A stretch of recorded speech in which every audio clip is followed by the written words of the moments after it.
Hey everybody, what is going on? So I'm going to be comparing the iPhone 6 to the iPhone 10, and this is kind of a strange comparison because of course we know the iPhone 10 is a much better phone than the iPhone 6, but is the iPhone 10 really like a $800 upgrade to the iPhone 6? Because you can get iPhone 6 for like $200 now, probably less. You can get an iPhone 10 for like $1,000. If you want the 256 gig one, that's like $1,200.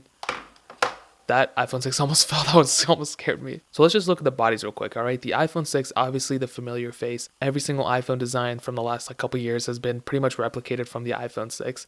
The iPhone 10 is a completely new design. So you see that it's just like, it's all screen on the front except the notch up top. And a glass back with a dual camera, pretty solid. Power button is a little bit bigger, but other than that, everything else is pretty much consistent. There's no home button on the iPhone 10 anymore, so everything is just gesture based. So if we want to get into multitasking, that's how we do it. If we want to close out of an app, we scroll all the way up. But on the iPhone 6, it's just the more familiar, like click in, click out kind of thing. So I'll tell you like this, my experience on the iPhone 10 for the last couple of days has been super solid. I ordered a case for it because I'm afraid I'm going to drop it and everything. The iPhone 10 is noticeably heavier than the iPhone 6, and it feels so much more premium. I wouldn't really say it's like $800 more premium, but it's definitely feels like a very, very, very premium phone. Now, opening and closing apps, obviously it's going to be faster on the iPhone 10, but let's just go ahead and see. So I already opened up Safari. Let's go ahead and just hop out of this. Let's go ahead and open the App Store. 3, 2, 1. I would say it did get into the App Store faster on the iPhone 10, but it did have a little bit of a delay due to a little pop-up that came up. So I'll go ahead and hop out of this one. Let's go ahead and open the camera. It's going to be kind of awkward. 3, 2, 1.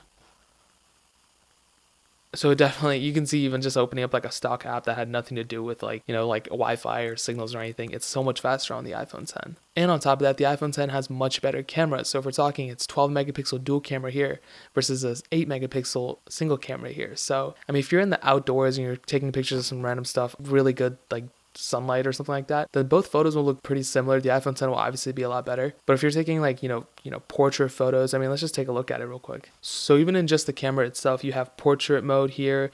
You only have a few settings on the iPhone 6 versus like I said, you have portrait mode, you have all these different settings.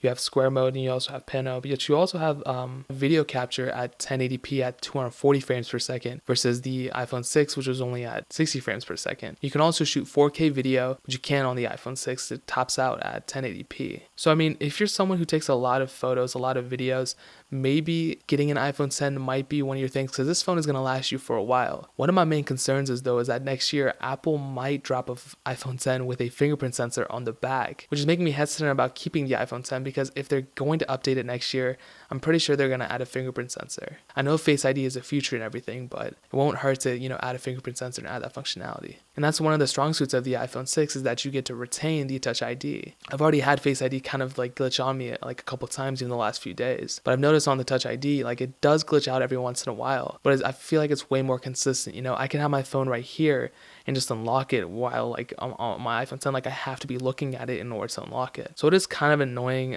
There's some other kind of smaller minor things that I kind of that kind of annoy me. I mentioned those in the iPhone 10 full review, so if you want to check that out, go check the last 2 videos. It's on my channel. And playing games and everything is going to be pretty much apples versus oranges here because this only has a dual core processor. It only has 1 gigabyte of RAM versus the iPhone 10, which has a hexa-core processor and it has 3 gigabytes of RAM. So if you're into gaming, if you're into high performance, if you're going to do something like that, then maybe an upgrade to the iPhone 10 might be something you might want to do. But one thing you need to keep in mind is that this is not the only iPhone that's out there.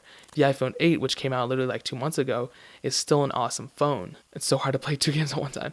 But if you don't want to spend $1,000 just on a phone, you can always go to the iPhone 8. You can even go to the iPhone 7. The iPhone 7 is still an amazing phone. And those are around 500 something. I'll leave links to, iPhone 7s, iPhone 8s, and iPhone 10s in the description below. I'll find the cheapest ones I can find. And if you want to support the channel, you can get them from there. But honestly, if you're on the iPhone 6, maybe, depending on your what you use your phone out of, maybe an iPhone 7 or even a 7 Plus is not a bad upgrade at all. An iPhone 8 is definitely a huge upgrade. An iPhone 10 is the best you can do right now. iPhone 10 is the best iPhone you can get right now. But just because it's the best doesn't mean, the iPhone 8 is not good and the iPhone 7 is not good. Those phones are still tremendous. Before this, I used a 6S Plus as my daily driver. But honestly, if you're on an iPhone 6, But definitely, if you're on an iPhone 6 and you have the money and you don't really care, get an iPhone 10. But if you want to save some money, if you don't really care about having the latest and greatest, then go get an iPhone 8 or an iPhone 7. Those things will last you for many, many years as well. And guys, that's pretty much it. If you enjoyed the video, definitely add me on all the social networks you see on the screen. Like this video if you enjoyed it. Comment down if you guys have any like types of questions or concerns. I'll definitely be happy to like answer them. And if you guys want to see me test the iPhone 10 to something else, let me know in the comment section below. I'll definitely test it out. But if you're extremely new to my channel, hit that subscribe button. I'm trying to get 20,000 subscribers by the end of this year. We're getting super close, but I really need just like a couple more people to subscribe, and then we'll be kind of a little bit closer to hitting it. So you guys know what I mean. But more importantly than everything else, I love every single one of you guys. Hopefully I'll catch you guys in the next video. Peace out till then.